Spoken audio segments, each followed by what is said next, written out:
রাত তখন প্রায় ৩টা।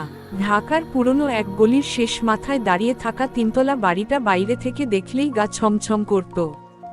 দেয়ালের রং উঠে গেছে, জানালাগুলো ভাঙা, আর ছাদের উপরে একটা মরিচা ধরা পানির ট্যাঙ্ক বাতাসে কাঁপলেই শব্দ করত।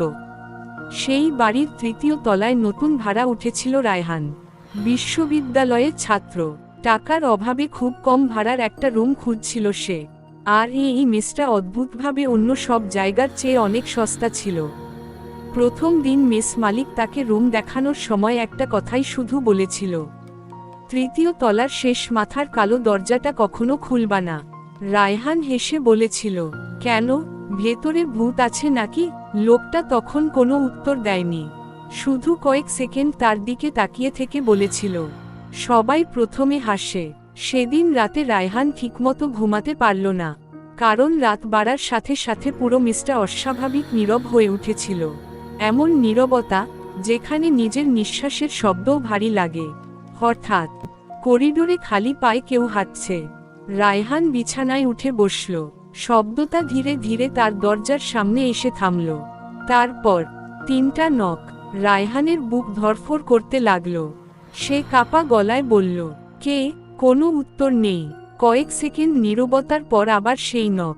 এবার দরজার নিচ দিয়ে ধীরে ধীরে একটা কালো ছায়া ভেতরে ঢুকতে শুরু করল। রায়হানের গলা শুকিয়ে গেল। সে দ্রুত দরজার কাছে গিয়ে নিচ দিয়ে তাকালো। বাইরে কেউ নেই। ঠিক তখনই খুব আস্তে একটা মেয়েলি কণ্ঠ শোনা গেল, দরজাটা খোলো। কণ্ঠটা এত ঠান্ডা ছিল যেন কবরের ভেতর থেকে কেউ কথা বলছে। রায়হানের হাত পা ঠান্ডা হয়ে গেল। তারপরও অদ্ভুত এক কৌতূহল তাকে দরজা খুলতে বাধ্য করল।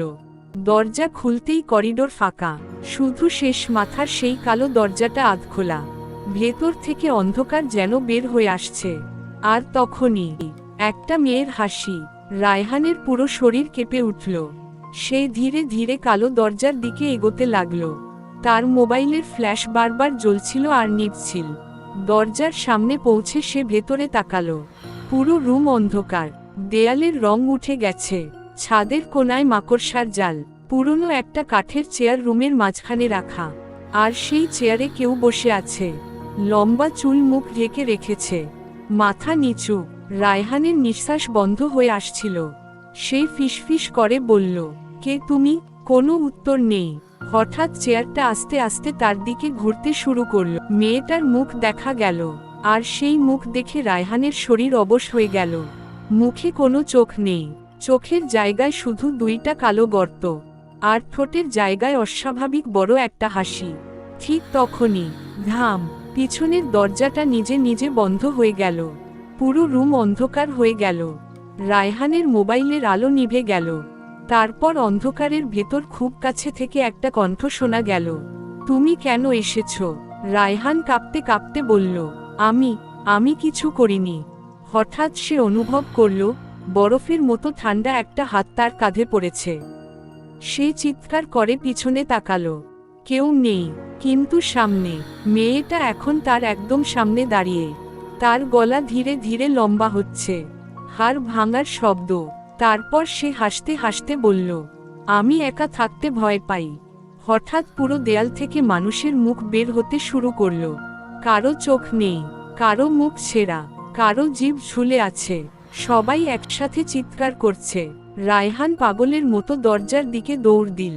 ধাম করে দরজা খুলে গেল। সে করিডোরে বের হয়ে প্রাণপণে দৌড়াতে লাগল। কিন্তু কিছুক্ষণ পর সে বুঝতে পারল করিডোরটা শেষই হচ্ছে না, একই জায়গা বারবার ফিরে আসছে। আর পিছন থেকে ধীরে ধীরে শোনা যাচ্ছে, কেউ হাঁটছে, তার দিকে আসছে। রায়হান ধীরে ধীরে পিছনে তাকালো। অন্ধকার করিডোরের শেষ মাথায় দাঁড়িয়ে আছে সেই মেয়েটা।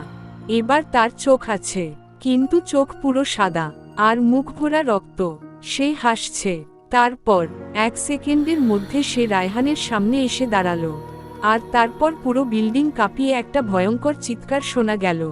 পরদিন সকালে মেসের লোকজন দরজা ভেঙে রায়হানের রুমে ঢুকে দেখে রুম খালি, শুধু দেয়ালে রক্ত দিয়ে লেখা, এখন সে আমাদের সাথে থাকে। এমন আরও ভয়ঙ্কর ভূতের গল্প শুনতে আমাদের চ্যানেলটি সাবস্ক্রাইব করে আমাদের সাথেই থাকুন। দেখা হচ্ছে আবার নতুন কোনো এক ভয়ঙ্কর ভূতের গল্প নিয়ে। ততক্ষণ ভালো থাকবেন। ধন্যবাদ।